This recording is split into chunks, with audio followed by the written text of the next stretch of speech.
Hi, I'm Chris Ryan for Transform My Golf. Now in this video, we're talking all about those approach shots from around about 80 to 100, maybe 110 yards, just like the one that I'm faced with here. I have got just over 100 yards to that flag, and I'm perfectly placed in the middle of the fairway. Now, we're gonna cover a couple of things in this video. We're gonna cover a couple of things that I see golfers potentially doing incorrectly out on the course, which is a little bit more of a thought process and a shot selection. But then we're going to go through a really simple drill that you can do in practice to ensure that your technique is good from this area. And if we can put that thought process and that shot selection together with a good technique, we should hopefully get the ball a little bit closer and help lower our scores. Really what we're trying to do from here is we're trying to take away having 4 shots. Worst case scenario is I want to hit this ball onto the green and 2 putts. So 3 shots from here would be absolutely fine. You're not going to lose any shots. We lose shots from here when we start to miss the green, let's say in the bunker, splash out onto the green, 2 putts. We've taken 4, from a position in the centre of the fairway, 100 yards away, and that's really quite frustrating. So, for the many of the really elite golfers, they're looking at trying to hit this ball into a position where they can potentially hold that putt. For most of the golfers that I coach, and for most of the amateur golfers, it's really a case of trying to focus on ensuring we don't take more than 3. So for this shot here, which is, I say, just over 100 yards, I have selected my pitching wedge. Now, this is the first topic we're going to cover because I can hit my pitching wedge full swing about 135, 140 yards. So from this distance, I could actually hit my 58-degree wedge. I could probably hit a 58-degree wedge pretty full and just about make it to the green. What would happen if I hit my 58 is I would have to take a full swing, the ball would launch very high, it would go very, very high into the air, and it would land on the green. By taking my pitching wedge, 2 things happen. One, I have to make a shorter, more controlled swing. That's going to help us control our technique and control our direction. The second thing will happen in the ball flight is because it's a pitching wedge, it will fly a little bit lower. What that means is our flight time, so the time it takes the ball to go from here to its land point, will be less. It will be a lower flight, it will be in the air for less time. It's easier to control direction and distance if the flight is lower.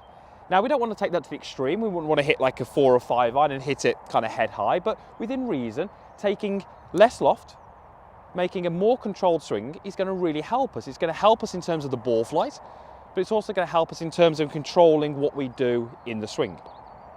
So straight away, by selecting a low velocity club, appreciating that I can hit this club further, I start to think a little bit more about control, about finesse, and I start to think a little bit more, the thoughts I want from this distance is about control. We're not trying to hit this ball as hard as we can. All too often I will look and see golfers on the course choosing almost the most loft they can physically use and then trying to make this big long swing and give it a big hit, ball goes straight up in the air, very, very difficult to control it.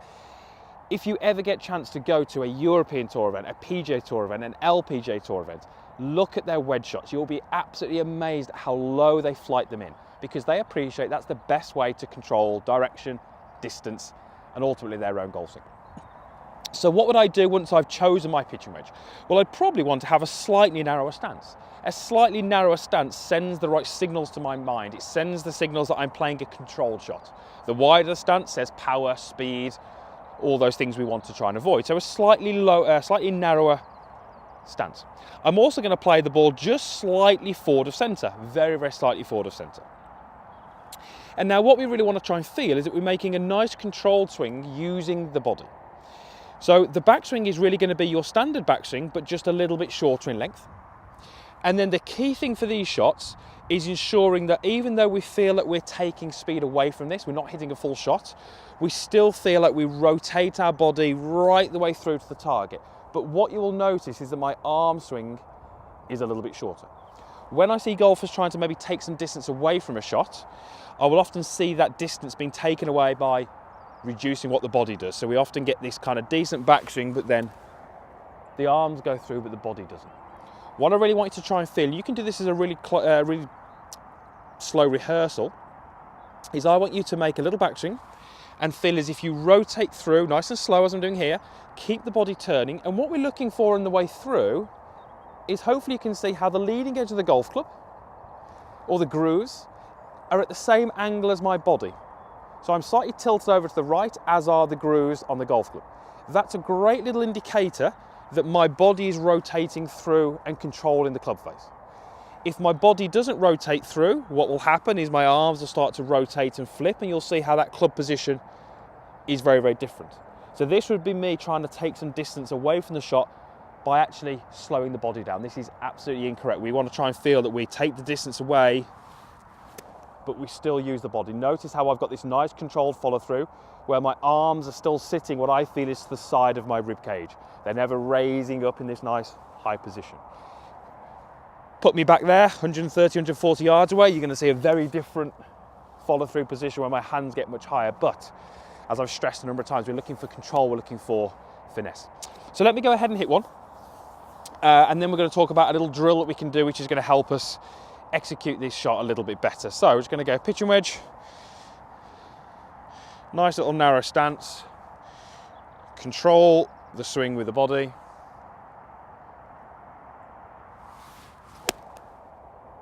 And there you can see that nice controlled follow through. A little bit right to the flag, but into that heart of the green, and I'd be happy with that. Similar to what we said right back at the start, I'm not now going to take 4 from there. I've got a chance at holding that putt, but I shouldn't do any worse than 2 putt.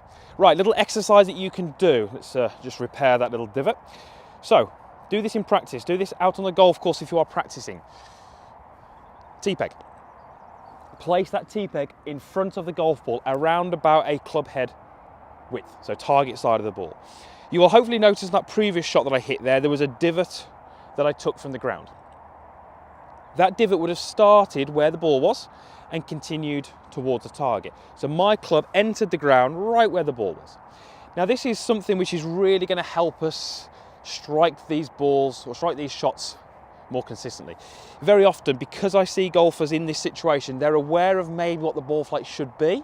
You know, it's a short shot, it's a high shot. They tend to lift the golf ball into the air, they tend to scoop the golf ball. We can see how this would make it very difficult to get that divot target side of the golf ball. A super simple exercise is to actually take your setup in the way that we've described here. And yes, I'm looking at the golf ball, that's my target, but I'm really trying to feel like I strike both the ball and the T-peg. For me to do those things, I'm going to have to set, or I'm going to have an impact a little bit away to my lead side. I'm going to have the handle forward by some amount. And I'm also trying to focus get my focus, I should say, target side of the golf ball. My low point is going to be after the golf ball. If you only did one thing from this distance, which was strike the ball better, I guarantee you your proximity to the hole would improve.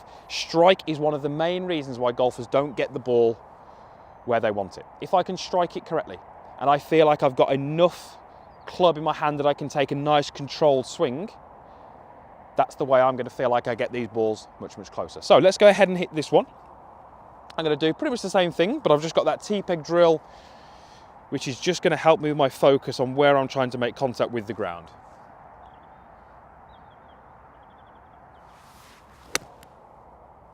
Okay, T-peg disappeared, and that was a slightly better shot. Again, distance was better, but that looks like it's probably 7 or 8 feet away from the hole. So if we can guarantee the strike, or we can work on improving the strike with that little exercise, we can then think about the process. What loft are we choosing? How are we setting ourselves up? Are we using the body to control the club through impact? Those are things that are going to help you gain a lot more control over these shots. The final thing to say, and this is something where, you know, golfers maybe don't do it as well as they should. If we go right back to the start, we said we're trying to take away taking 4 shots from here. Taking 3 is absolutely fine. So even in this situation here, where I'm maybe 90, I think I was just over 100 yards away, the flag is slightly left of that green. I'm still going to be aiming to the middle of that green. I'm not really going to get caught up with really attacking the flags when they're tucked into the corners of the green. Because if I get caught going for those flags which are tight to the left and the right hand side of the green, I've only got to miss the shot a little bit and I'm in the bunker. That's how we bring those 4s into play. If I could give you from 105, 110 yards, the middle of the green, I'm sure you would take that. That's what we should be aiming at, middle of the green. That gives you a little bit of margin for error. I guarantee if you can do this on the course, you're going to make sure that you only take 3 from here. Give yourself a chance of taking 2, but eliminate those 4s. Hopefully that is helpful. Certainly during a round of golf, you're going to find you're faced with a lot of shots from these distances. It's 90, 100, 110 yards. Think about the club that you're choosing. Think about how you're controlling that golf swing with the body. Think about where you're making contact with the ground, and hopefully you can hit some better shots and lower your scores. Thank you very much for watching. I really hope there was some information here which is going to help you next time you play. Would love to get your feedback below in the comments, and also give it a like down there as well. That's really going to help us. Thank you again for watching. Play some good golf. Let's get these shots closer, and hopefully we can lower our scores as a result. Thanks for watching.